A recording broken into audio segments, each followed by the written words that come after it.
Hey, you friends. That is super hot.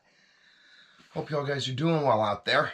So I figured I'd do a quick video. I cannot believe how fast this year is moving.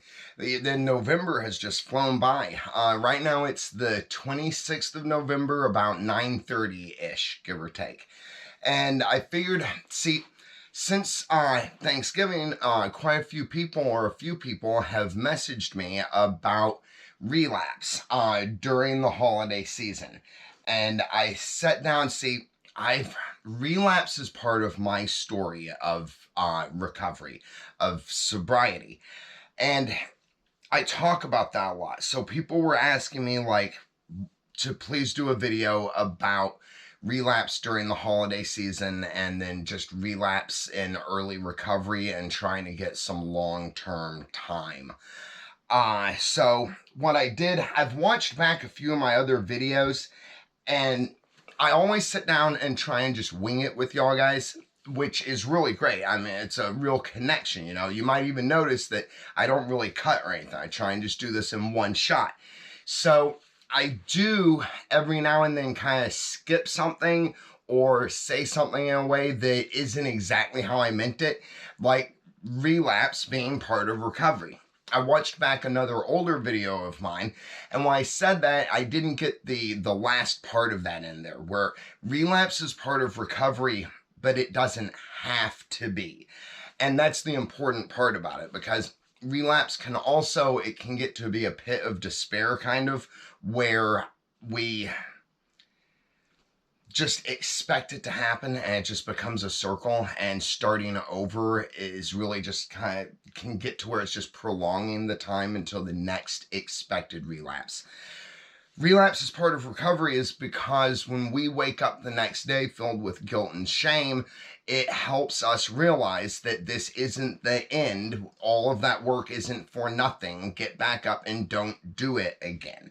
So that's kind of, I'm trying to clarify there. And then the long point I'm trying to get to, and I do need to rein it in a bit sometimes, I decided to write down my topics so that I don't have to pull them out of my head, nothing gets skipped, or I don't go on to another tangent about something else. No guarantees there won't be any tangents about stuff, though. Like, I've got this little wind-up monkey here I wanted to show you, so we'll get to that here in a few minutes.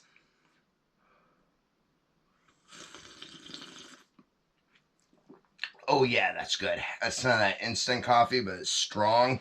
I always mix it strong. Okay, so what we've got going here is this video is about relapse.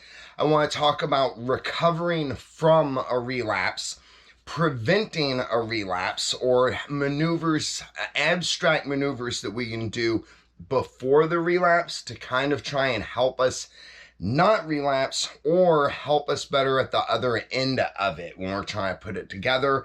And then for that, the relapse autopsy, which is interesting. I've got part of a pre-topsy in there, which is part of the prevention. I'll get to it though. So for me, whenever I would relapse, I would wake up with a massive guilt and shame. It would be, how did I do this again? Why did I do this again? Why? And then I'd run through all the stupid things I had done while I was drunk, basically. And that, I would waller in that, basically. Now, before Betty Ford, I would waller in that for a good week before I could get up and dust myself off and feel good again about my attempts and my journey towards long-term sobriety.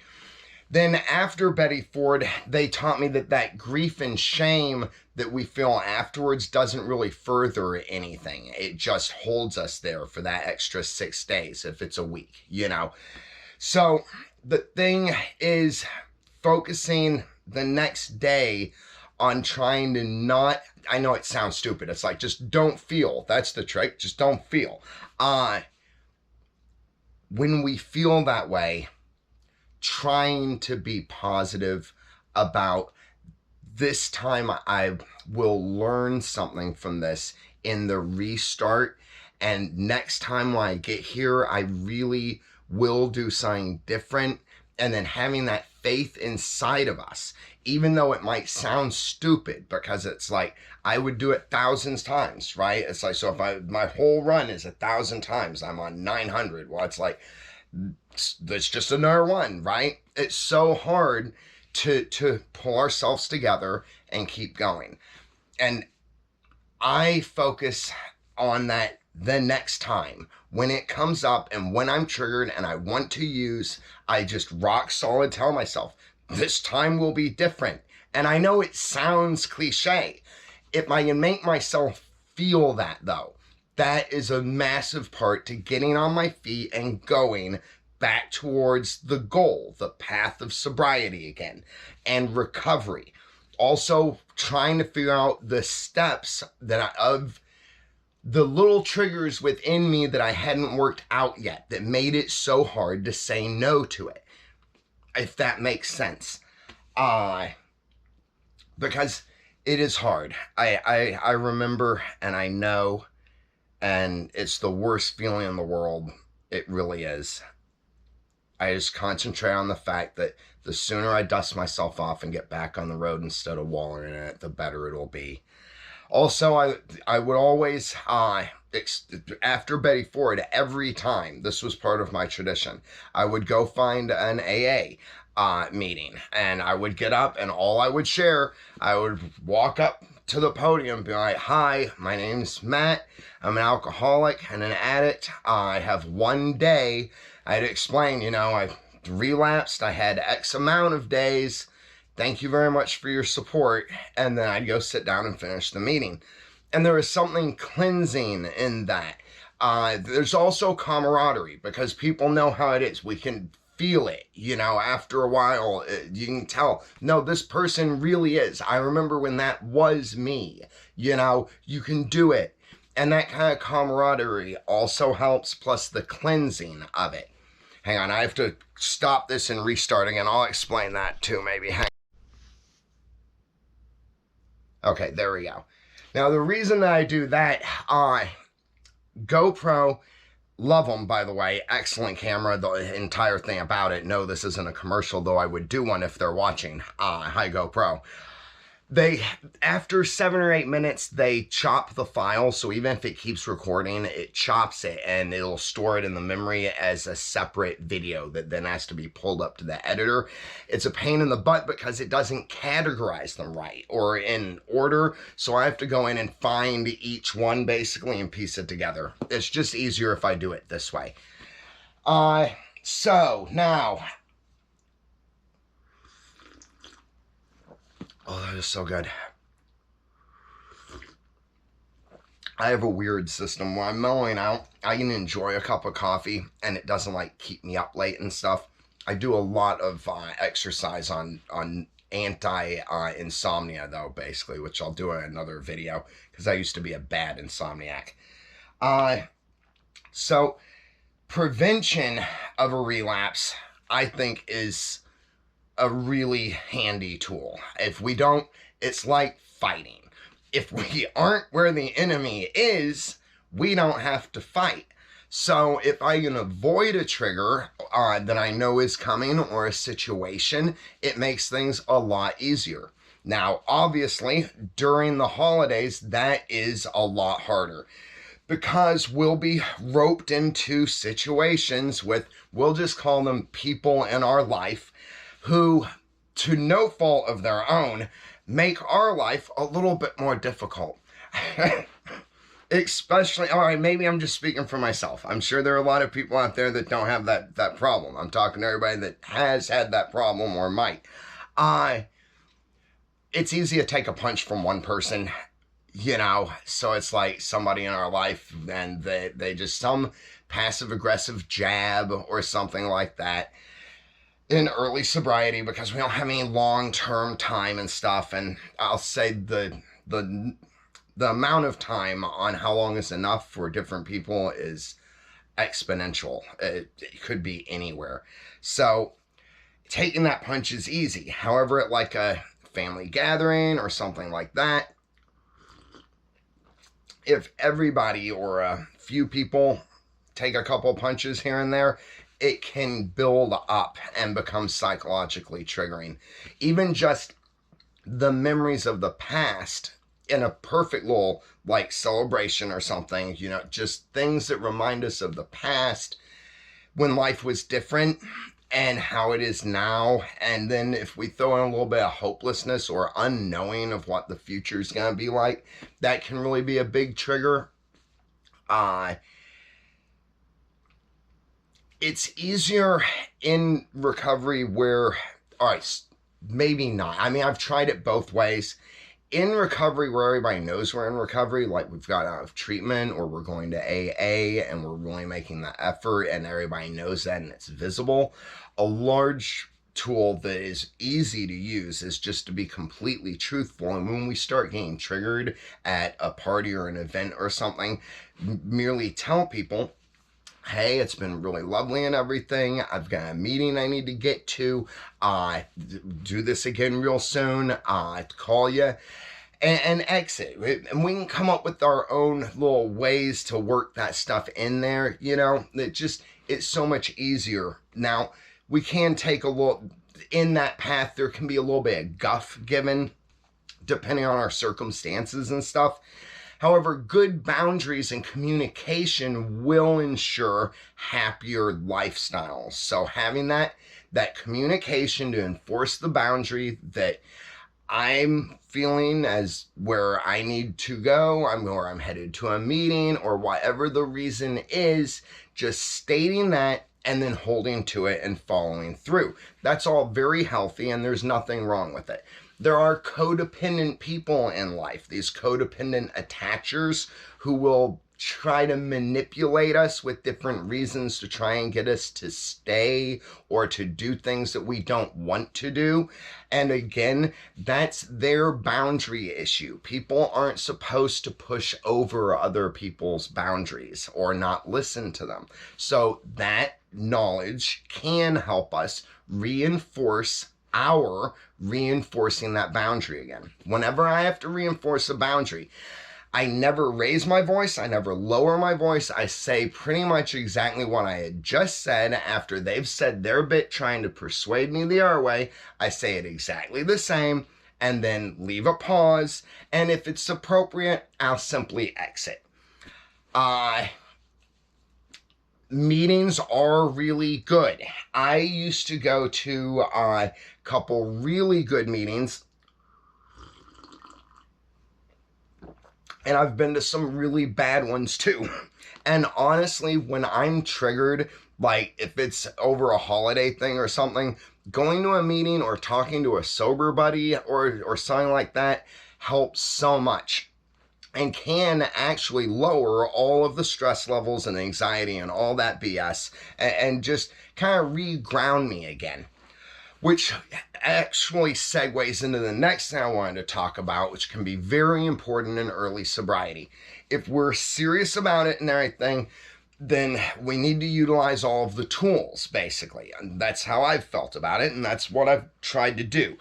And that includes maybe getting a sponsor. Now, sponsors are nice because you kind of make an agreement with them to share your private stuff, your feelings. There's this anonymity and knowledge that they won't share anything, and they're kind of have an obligation once they take us on to be there for us. Now, different sponsors will kind of have their different rules. They'll let people know, do not call me after 10 o'clock. Whatever it is, you can wait until the morning. Or they'll be like, call me anytime. I don't care if it's 3 o'clock in the morning and I'm in the shower. I'll stop and I'll wait for you. It's best that a man has a male sponsor and a woman has a female sponsor. Just how the numbers lay out and stuff. I gotta stop this and restart it again. There we go. Yeah, I think that's what I've got there. Dang, that is strong. I might just slow down on that.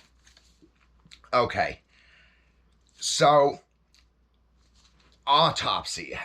Relapse Autopsy. I didn't do a lot of them, so I can only really give you my familiarity.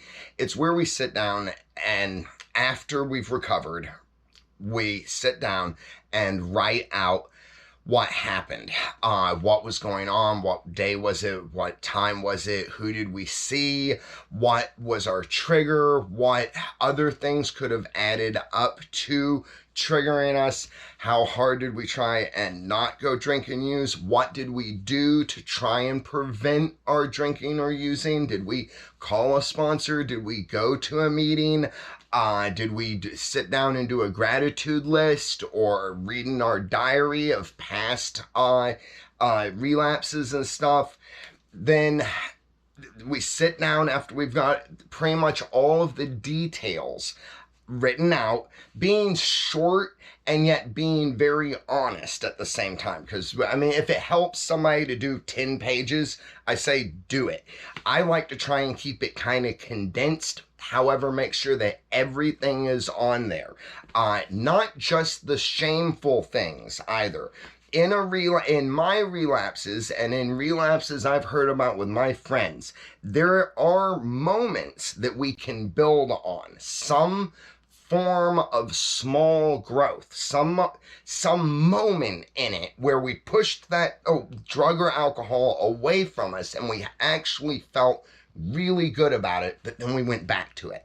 It's that little thing in there. Maybe we can find that and try and cultivate that. Or a revelation that we had, something while we were using that we were upset about. What was it that, so if I had drank or something, I'd think to myself, what was I so upset about while I was drunk? And then I'd write that on a list and I'd address that later. I'd try and do some real work on whatever subject that was, ask myself why I haven't let go of it, how I'm going to let go of it, what all of it means. A therapist is also really good. I've been to some really great therapists and psychologists and psychiatrists. I've seen the spectrum, really.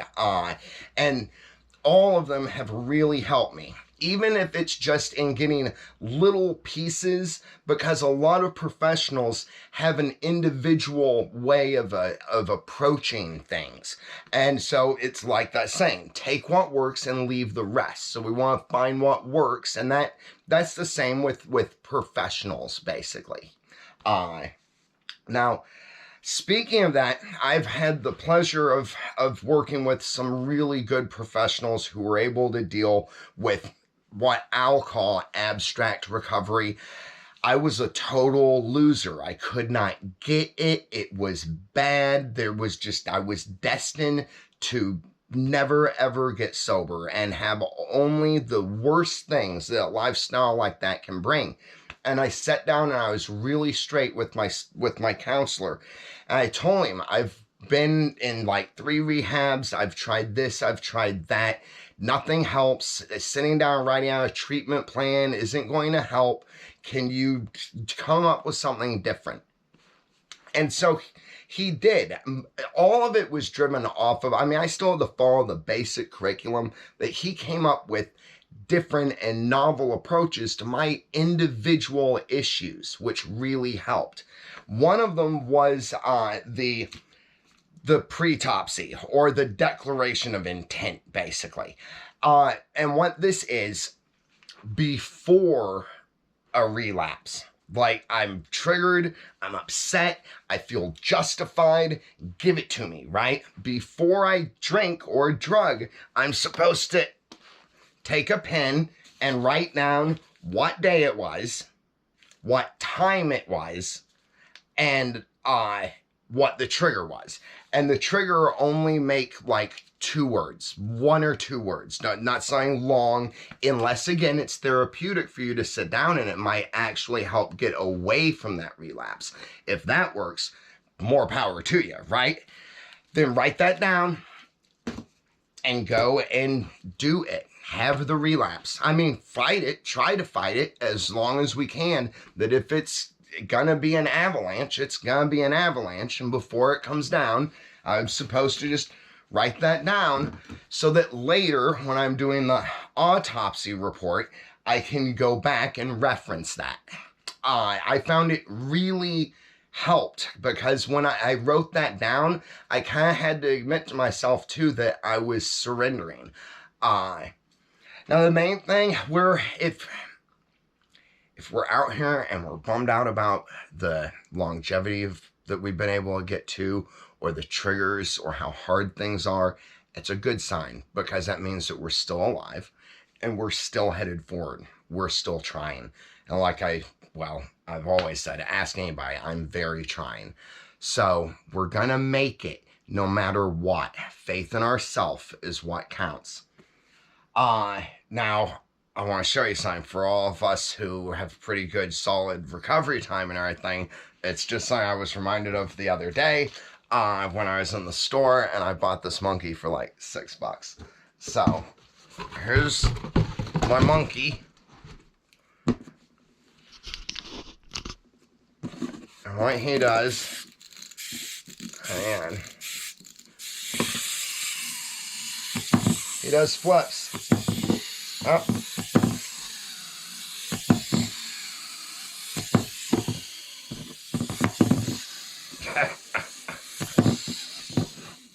I know, right? I'm easily amused. Reason I got that is because it reminded me of a recovery saying.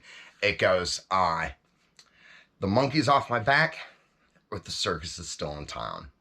So it always just reminds me that we all only have today, and then tomorrow is off of today. And so it's one day at a time, literally. The longer we get, the easier it gets, the better it gets. And that's another thing about early recovery too that I have to mention. I have to turn this off and on. Hang on. Okay.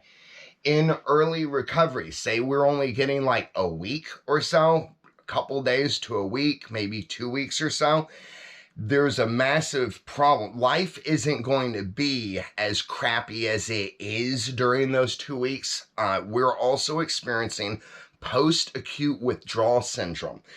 As the alcohol wears off, it doesn't just wear off. It's put stuff into our brain that has to wear out slowly. And that can take like 60, 90 days, some cases a year. It's different for everybody. And it takes a long time. Those THIQs, and then there are also different endorphin levels and dopamine levels and stuff that shift. I'll do another video on that. I've talked about the anhedonic scale before. I'll do another video on the anhedonic scale, post-acute withdrawal syndrome, things that are relevant in that area. I hope that y'all guys have enjoyed this video. I hope it's been able to help somebody. It sure helps me. I'll tell you that much. It's another thing. Maybe if you're struggling or something, start an Instagram or something. If you need anonymity, maybe do it in private. I don't know. I'm just spitballing, guys. All right. Never give up. Never surrender, because you're worth it. I believe in you.